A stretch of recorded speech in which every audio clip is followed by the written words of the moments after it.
নগরায়ন আর দূষণের চাপে ক্রমশ হারিয়ে যাচ্ছে বনাঞ্চল। আগামী প্রজন্ম প্রাণ ভরে শ্বাসটুকু নিতে পারবে তো? আশঙ্কা দেখা দিচ্ছে তা নিয়েও। এই প্রেক্ষাপটে এগিয়ে এলো এসআইপি অ্যাবাকাস। বৃক্ষরোপণের গুরুত্ব তুলে ধরতে ও দেশে বনাঞ্চলের পরিধি বাড়াতে গত কয়েক বছর ধরেই কর্মসূচি নিয়ে আসছে তারা।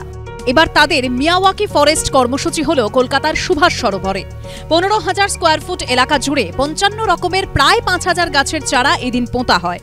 अभी तो हमने ये 2 इयर्स बैक पहले ही शुरू किया था ये आइडिया, और इतना जल्दी हमने ये 6th फॉरेस्ट बना लिया है। तो ज़रूर हम लोग का यही आइडिया कि हम जो भी शहर में अभी हम लोग का प्रोग्राम है वहाँ पे कम से कम एक फॉरेस्ट ट्राई करने का कोशिश करते हैं। तो ये हम लोग का एक छोटा सा इनिशिएटिव है, हमारे CSR इनिशिएटिव, बट इतना जल्दी 6 फॉरेस्ट बन चुके हैं। और हम लोग का थिंकिंग है जितना स्पीड से जा रहा है अगले 5-6 साल में काफ़ी अच्छा फॉरेस्ट हो जाएगा, और ज़रूर थोड़ा सा फर्क पड़ेगा एनवायरनमेंट में, हम लोग का थिंकिंग है। এদিন এই কর্মসূচিতে অংশ নিয়েছিলেন বিভিন্ন স্কুল থেকে আসা প্রায় 300 পড়ুয়া। KMD এর সাহায্যে আজকে আমরা একটা হিউজ জায়গা পেয়েছি সুভাষ সরোবরে। স্যার নিজে চেন্নাই থেকে এসছে, অল ওভার ইন্ডিয়া থেকে লোক এসছে, মোর দেন 300 বাচ্চা আজকে এসছে। তারা আজকে এসে মোর দেন 5,000 প্লান্টেশন করেছে বিভিন্ন ট্রি। এর আগে এসআইপি অ্যাবাকাসের তরফে তামিলনাড়ু, কর্ণাটক, মহারাষ্ট্র সহ একাধিক রাজ্যে এই ধরনের কর্মসূচি হয়েছে। পশ্চিমবঙ্গে এই ধরনের উদ্যোগ এবারই প্রথম। এ রাজ্যে KMD এর সঙ্গে যৌথ উদ্যোগে মিয়াওয়াকি ফরেস্ট কর্মসূচি করেছে এসআইপি অ্যাবাকাস।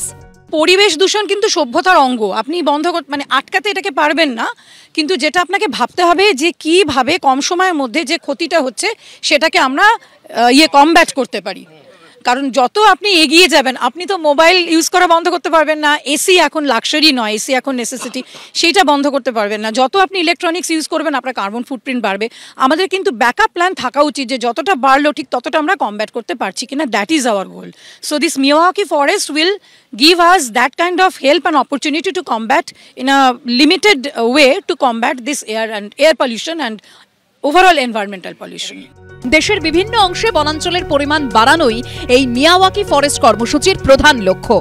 সংস্থার দাবি, এখনো পর্যন্ত এই কর্মসূচির আওতায় দেশজুড়ে 25,000-এরও বেশি গাছের চারা পোঁতা হয়েছে। হিন্দোলদের রিপোর্ট, ABP আনন্দ, কলকাতা।